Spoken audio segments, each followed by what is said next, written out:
Brought to you by Agilus Diagnostics.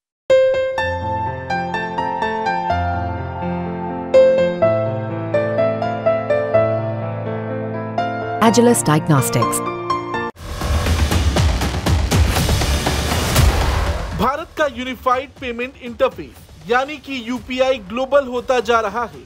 France, Singapore, Sri Lanka जैसे देशों में जहां इसका इस्तेमाल हो रहा, तो कई और देशों ने भी इसे अपनाने में दिलचस्पी दिखाई है। लेकिन यूपीआई की ये सफलता शायद अमेरिका को खटक रही है। दरअसल फेडरल रिजर्व ने अपना खुद का तेज भुगतान नेटवर्क फेडनाउ सेवा लॉन्च किया है। ऐसे में फेडनाउ और यूपीआई के बीच लिंकेज की बात भी चल रही है। और ऐसे में ग्लोबल फिनटेक फेस्ट में अमेरिकी फेडरल रिजर्व बैंक के गवर्नर क्रिस्टोफर वॉलर ने कहा है कि आज के उपभोक्ता और व्यवसाय आमतौर पर दुनिया के किसी भी कोने में भुगतान कर सकते हैं, लेकिन वो सभी तेज और सस्ते वैश्विक भुगतान चाहते हैं। जैसे हम हमेशा तेज और सस्ते हवाई किराए चाहते हैं, लेकिन मैं पूरी तरह से आश्वस्त नहीं हूँ कि इंटरलिंकिंग व्यवस्थाएं इन लक्ष्यों को हासिल कर पाएंगी या नहीं। अभी ऐसा कुछ भी नहीं है जो ट्रेड ऑफ के बिना गति और दक्षता बढ़ाती हो। और जब तक नए समाधान नहीं मिलते, तेज भुगतान प्रणालियों को आपस में जोड़ने से उनमें भाग लेने वाले बैंकों के लिए मुश्किलें बढ़ सकती हैं। इंटरलिंकिंग के वादे और चुनौतियों पर चर्चा के लिए कानूनी अनुपालन और परिचालन संबंधी विचार महत्वपूर्ण हैं।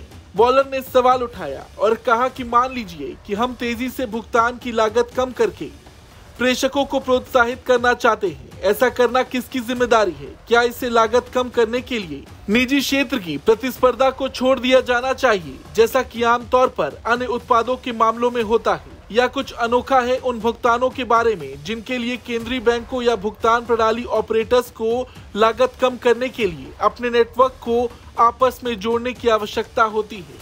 आपको बता दें, फेडरल रिजर्व ने अपना खुद का तेज भुगतान नेटवर्क फेडनाउ सेवा लॉन्च किया है। हालांकि वॉलर का मानना है कि इंटरलिंक भुगतान प्रणालियों का वैश्विक प्रभाव अनिश्चित है और अभी भी इसमें बहुत से कॉम्प्लिकेशंस हैं।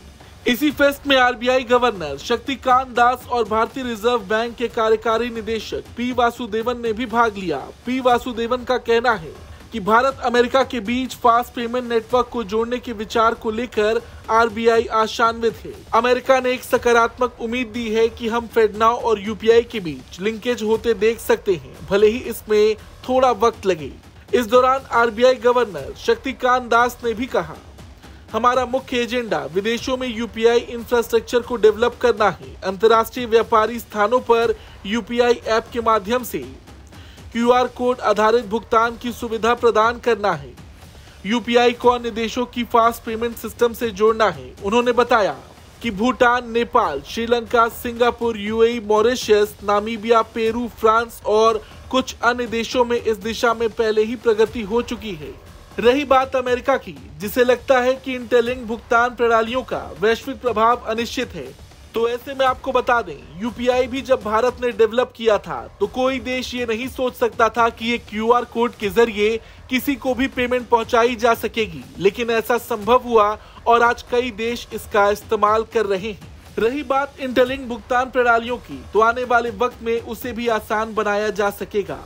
इसको लेकर आपका क्या कुछ कहना है, कमेंट करके जरूर बताएं।